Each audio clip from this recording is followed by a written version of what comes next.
Welcome to the Financial Rebellion podcast. I'm your host, Todd Romer. We started this podcast for two specific reasons. Number one, to inspire you to start a side hustle and make some extra income. Or perhaps take that side hustle and turn it into a full-time business, like some of our guests have done already. The second reason we started the podcast is because we're big fans of credit unions, and we have worked with credit unions around the country to help them drive awareness and new membership growth amongst younger generations. Frankly, with a credit union, you can do a lot of what we teach about money the Financial Rebellion way. So let's get into this episode of Financial Rebellion.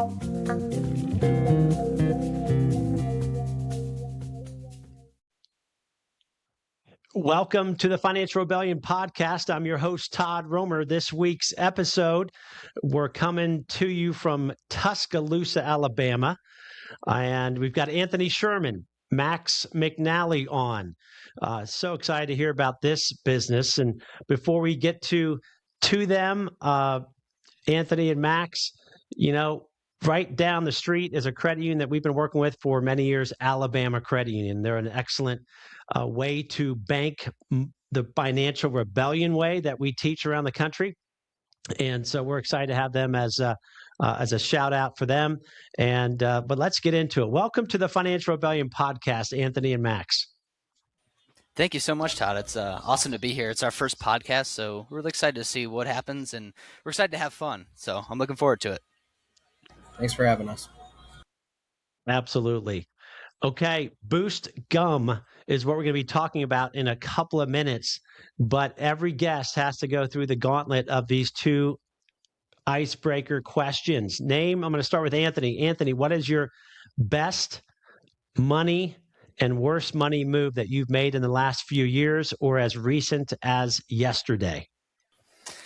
I would say when I was 13, I became obsessed with investing. And my best money move was when I was 13 years old. I bought Apple stock, and I still hold it today. And I'm up, I don't even know the number, but it's a lot of green. So that was definitely my best. I would say my worst money move actually has to do with Boost, and we'll get into it a little more. We spent $12,000 on a flavor that was not mint in a gum business. So we'll get more into that, but that was probably my worst move to date. Sounds good. How about you, Max? Your best and worst money move in the last few years or as recent as yesterday? Oh, man, there's so many to count. But my best one was definitely as of recently. There's obviously been a lot of turmoil with Iran and stuff like that with the Strait. I was able to get into the SPY at about 6,200. I did a high leverage trade, 100x at 6,200. So my notional value was about 100,000. And that ended up doing really, really good. The market sprung back faster. We're now at all-time highs in the SPY. So that was definitely my biggest money move. Super excited about that. The worst one, man, there's been a couple bad ones. But I'm going to be honest, my number one is probably getting a girlfriend. That's probably my worst financial decision I've made. I was getting rug pulled with her. I don't know, man. There's just a lot of stuff that you don't think about. I bought her some nice stuff for her birthday, Dyson Airwraps, and just some cool stuff because I really, really liked that girl at the time. But that's still probably my worst decision. Max, you might have the best and worst money move on the podcast so far. That's awesome. Love it. Financial Rebellion, getting out of the gate with worst money move, having a girlfriend. Well, that's the way the reality is sometimes, and at least you're being honest and vulnerable. Okay, let's get into, this is great. Let's get into your business, Boost Gum. You're getting into an industry that is, I think of Wrigley, I think of Orbit, I think of all those players, right? So take us back, your university, first of all, your University of Alabama students. Anthony, are you graduated yet from UA? Yeah, Max and I both just graduated about 4 days ago. Congratulations to you both. Thank you. Okay, and so take us back to the original beginning, the thought, the idea of Boost Gum. Where did it come from? And I'll have a few more questions for you. Yeah, absolutely. So we started when we were freshmen, joined an extracurricular activity. The whole point was there was 8 professors who had patents at UA, gave a summary of the technology, and the whole point of this event was the business students had to build a business involving these patents. And Max and I are big nerds, both mechanical engineering undergrads. There was something about AC and DC circuits. We came in there, we were like, this is our thing. Then this lady starts talking about a formula for an antioxidant chewing gum. And she was talking about um, how like antioxidants are reproduced with this formula as you chew on it. Antioxidants keep reproducing, and it gives you the same amount of antioxidants in one apple for one piece of gum. And Max and I did sports our whole lives. We're super active, love to work out, and we were like, I think that is a lot more cooler than this super nerdy technical engineering business. So we were like, let's just see what happens. We won that event. We won a bunch of money through those pitch competitions. We kept pitching and we kept winning money through these competitions. And so that kind of was awesome for us. At that time, we weren't spending it on anything. We were just kind of pocketing that money.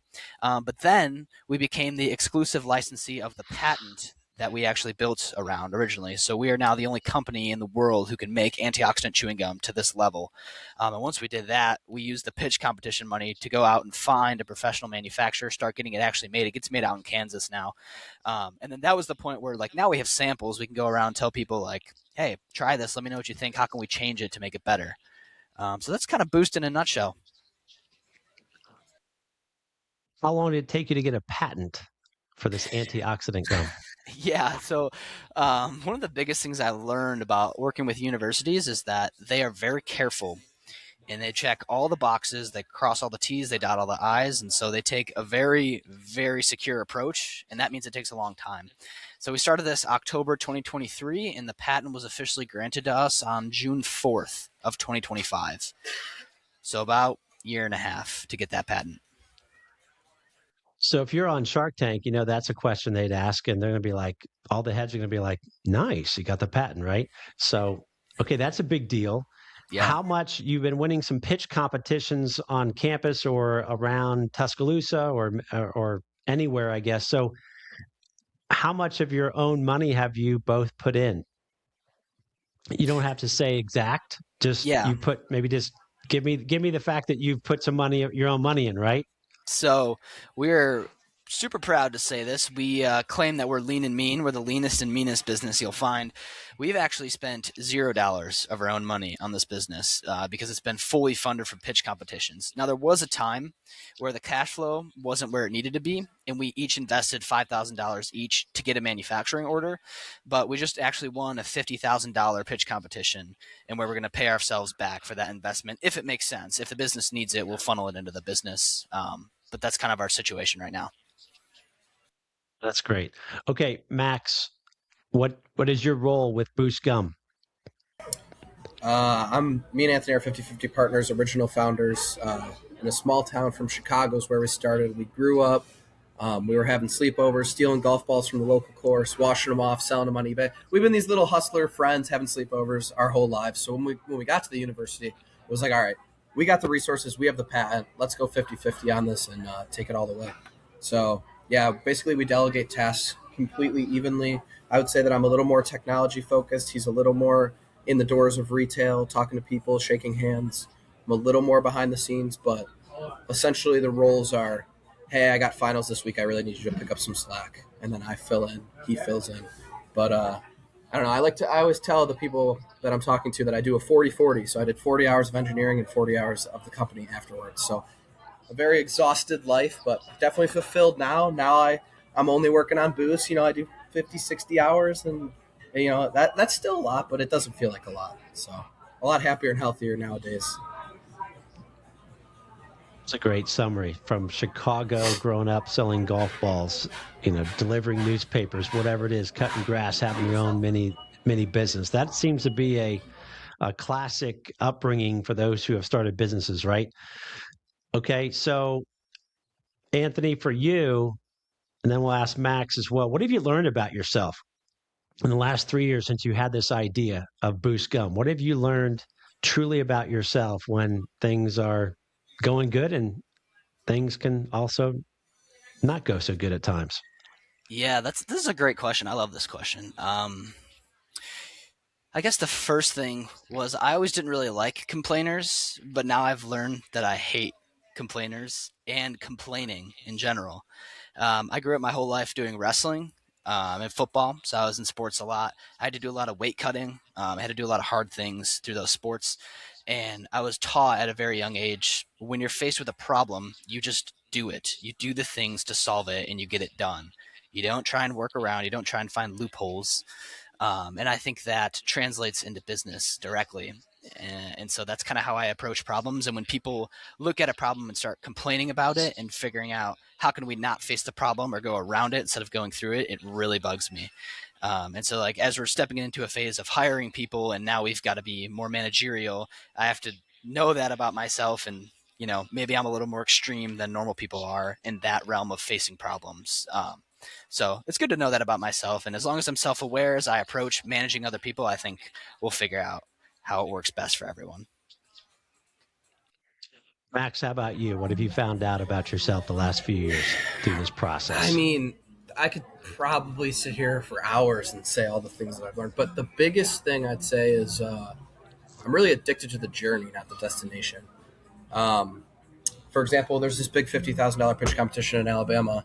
And it was always our goal to win that because it's for the University of Alabama. And as soon as we did, I felt nothing, and I immediately went back to the grindstone. So I'm addicted to the concept of getting somewhere, not actually arriving there. And I think that I don't know. At times that could be an unfulfilling way to look at things, but I do think that that's the biggest thing that I've learned for sure. Well, based on what I've heard, that's a really big understanding. Just keep going, whether it's a high or a low, keep it even keel and you'll get there quicker. Okay, so the Financial Rebellion podcast, sponsored by Alabama Credit Union. We're big fans of credit unions to do money the Financial Rebellion way. Where is Boost Gum being sold now? You have some sales, so tell us about sales, where it's being sold now. Where is your hopes to get into more places? Yeah, absolutely. So right now we're just through our website, and we actually got in touch with the guy who was the vice president of sales for Ford Gum and Machining Company. And now that's the company that makes your double bubble gum. They come in the big bucket, and it's yellow and blue wrappers. And then they also make Big League Chew. And so this guy was the president of the Big League Chew license. And we got advice from him to don't go into retail too early because it kills gum. And so right now, after studying brands like NeuroGum and Nathan and Sons, we found that growing in the functional gum space, you got to get to social media first and scale there. And then retail is far out in the future when the revenue from social media can supplement the fees that you need to pay to get there. So right now we're only website, and we'll probably only be on our website for the next couple of years. And TikTok Shop. How is TikTok Shop going with your gum? Well, right now we're focused only on Instagram, but as soon as we figure out how to convert people on Instagram properly in a way that's scalable, we're going to shift it over to TikTok. TikTok has the lowest selling fees. If you go on Amazon, you're going to get raked for 30%. If you go into retail, 45%. Obviously, on your website, it's all you. But the lowest fees of anywhere is going to be on the TikTok Shop. So once we figure out what short form content is converting properly, we'll pretty much exclusively be selling on TikTok. Are both of you doing the social media? Who else is on your team, if anybody? So it's just us right now. We're doing almost entirely all the social media. We've talked to a lot of people, well, affiliates. They're not exactly on the team, but they do content everywhere else. They have discount codes, and then that obviously comes back to us. So we have plans to do big things there, but right now it's just us posting on social media. Okay. And how many flavors of the gum do you have? And what's the feedback been as you're trying to get that perfect formula, right? So what's the feedback been along the way with those different flavors? Yeah, thank you, Max. First, we did cinnamon, just because of the nature of the patent. We thought that's what we needed to do. And obviously, when you think gum, you think sweet mint, fresh in my breath. You think spearmint. That's the first thing you think. So that was a rude awakening for us. We thought we were doing like this cool solution, and people are like, "Where's your mint?" And we're like, "Oh crap!" And that's kind of what I was talking about when one of my worst mistakes was putting all this money into a cinnamon flavor, and then you give it to people and you say, "This is cool, but where's your mint at?" And so a lot of the feedback there was we need a mint. So that was the next thing we did. But with the cinnamon, it was that it was just different. That's what people kept saying. This is different. And it was all good things. But then with the mint, people said originally it wasn't strong enough and it didn't last very long. And so then in terms of iterating on formulas, you just, ask Claude, like, hey, why doesn't my gum flavor last very long? He talked to the manufacturer, like, what could we do? And like, we have it pretty difficult. We can't just add a chemical in there or an artificial sweetener to make it sweeter, last longer. So it's been really interesting to try and work around ways to make flavor better and last longer using all natural ingredients. But that's basically been the feedback. Flavor's not strong and it doesn't last very long. Okay, so I will have gum maybe once a month, but I used to be a big gum chewer when I was younger. And I knew I would dismiss some brands that I knew that it's like, man, I just maybe had 2 minutes of flavor and then it's gone, right? Is there an estimated from your market? Is there an estimated time that they want a piece of gum to quote last? So that's been the hardest part about this is that it almost seems like a never ending limit, if that makes sense. If I gave you a gum that lasted for 12 minutes, you'd be upset it didn't last for 15, or if I gave you gum that lasted 5 minutes, you'd be upset it didn't last for 7. So it's always like, we always put, like we have it last and then people's expectations are just like 2 or 3 minutes more. Like no one actually knows, right? No one knows what they want. They only know what has come before. And so they only compare it to the gums they've had. But we see that our mint lasts, anywhere from 15 to 25 minutes. It lingers in your mouth and people are blown away by that. And so it seems kind of like the higher the minutes are that it lasts, the better, but there's no like expectation because no one actually knows what they want, if that makes any sense. It does. And Max or Anthony, you can answer this question. Packaging. What are you learning about packaging, which is a multi-billion-dollar industry of itself, right? There you go. Okay, show that again. Let me see that. Oh, that's cool. Okay, that to me that wins a packaging thumbs up, right? Especially with is your age group 18 to 34, or do you have a larger total addressable market? A little larger. We can range all the way up to 55 years old. That's what we've seen from a lot of our meta data. Packaging. We followed right along with the Gen Z products. So we studied Spindrift soda. We studied Poppy soda. We studied a lot of CPG brands, and we said, okay, what are they doing differently? And we found 2 common trends within all of those CPG brands. They use matte finishes, and they use 2-tone colors. So there's a color on the bottom, there's a color on the top, and most of the time they're matte. So we followed that same format, applied it to gum, made it simple, made it natural, and did almost all of our branding entirely in-house after talking to dozens of people. But that is what we ended up coming out with. Makes sense. The packaging looks cool to me. It's simple, right? And how many pieces of gum are in each package, and what does it sell for right now on your website? So right now, our cinnamon comes 14 pieces in a pack, and it's averaged at $4 a pack. But then some feedback we've got was that it's too expensive for the amount of pieces you're getting.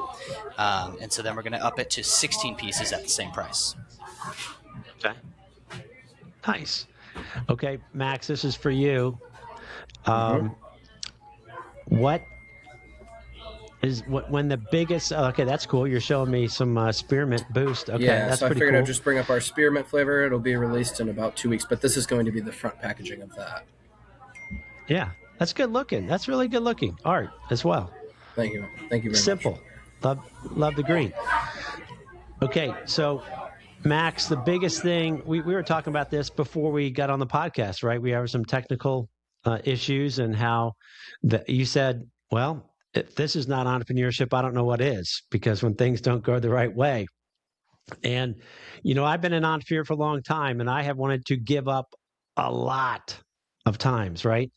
And so when you have those days, and I call them self-pity days because we can all have that, right? But you guys are young, so you have the ability to just bounce back quicker. At the same time, you're also human too. So when you have like, man, it's not going well, and some fear and doubt come in, what do you do to counter that?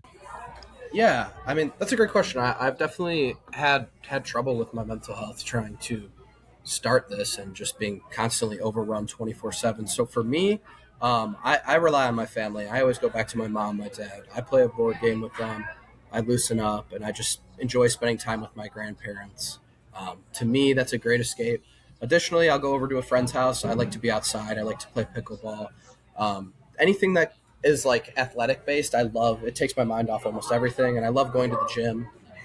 So between family and activities, that's pretty much my way of coping with those days because they definitely exist. Anybody who tells you they don't is probably not doing it at the degree I'm doing it because it's very mentally exhausting. But it all looks so shiny and perfect, right? When you're going scrolling through either TikTok or Instagram, like, man, these people just got it down. And that is just a bunch of BS. Anthony, what about you? When stuff gets tough, when fear and doubt come in, what do you do to counter that? Yeah, my first thing is I always remember why I got into it, right? So, if something's going wrong and I can't figure this thing out, I take a second, I remove myself physically from the situation. I think, okay, like what am I actually doing this for? Like I'm very futuristic and I like to, if I don't have a plan, if I don't know where I'm going, I can't do step one. I'm very whole to part in the way I think about things. So, sometimes if I can't figure out the part, I have to take a step back and look at the whole and say, where am I going and what am I doing right now? And how is that helping where I'm going? And then I'm able to kind of refocus, take a breath and, go back into it. And some other methods, just talking to people. Like I have a girlfriend, talking to her, she really helps me walk through some of these things. And it's interesting the way I describe it. It's like, I feel like I live two lives, right? Like my life at school, being the entrepreneur, like crazy busy. And then like I take a step back, I feel like I come back to reality. Like when I come home, I visit family and like everything kind of slows down. You don't have to be 40 places at once. It's just kind of recenters you. So trying to find those ways to recenter myself while I'm in the thick of it. That's kind of how I mediate that as well. Love it. Okay, where can our viewers and listeners learn more about Boost Gum and where can they buy some? Go ahead. I'll take it. So we're our Instagram handle right now is Chew Boost, all lowercase, no spaces. That's CHEWBOOST. And then in there you'll find a link to our website, and it'll have all that information on there for you. And then you can follow us on LinkedIn as well. It's just my name, Anthony Sherman, and then Max McNally. We have some posts about some pitch competitions, and you can kind of look at our networks. But that's the main thing is our Instagram, link to our website, and then you want to learn more about us. We have LinkedIn's kind of talking about the whole journey. So yeah. And the website is Chew, like you're chewing on gum, and then the name of the company Boost. So all lowercase, chewboost.com, no spaces. Love the fact that you generated a lot of money from your pitch competitions and did not spend a dime yet of your business. That is huge. If you're on Shark Tank, which maybe you will, that's going to be impressive to Cuban and anyone else. Well, I don't think he's on anymore. Any shark will be like, that's impressive. So truly impressed with you, Anthony and Max. You will be inspiring a lot of listeners and viewers just to get after it, especially if you're young. But even if you're quote not young, and you've got that something's bugging you, like man, I should try this. Uh, I assume you're going to encourage anybody just get after it. And yeah, you're going to have bad days, but just keep going and create that why, like you said, Anthony. Why am I doing this? So you've got a bigger dream than just trying to make a lot of cash within 1 year. That slowly but surely will happen anyway. Well, I've really enjoyed meeting you both. Financial Rebellion podcast brought to you by Alabama Credit Union, where you can bank financially the financial rebellion way through a credit union, if not better than any bank on the planet, by the way. And for those who are listening who want to subscribe to the weekly Financial Rebellion newsletter, where Boost Gum is going to be featured. Anthony and Max are going to be featured in an upcoming weekly issue of Financial Rebellion that's going out to thousands of subscribers. Any viewer can go to financial-rebellion.com and subscribe within seconds to the free weekly newsletter. It's going to help you become smarter about money, investing in business in less than 10 minutes. All right, guys, appreciate your time. So fun, and we look forward to seeing you featured soon. And for all listeners and viewers, thank you for listening to the podcast of Financial Rebellion. We'll see you in the next episode.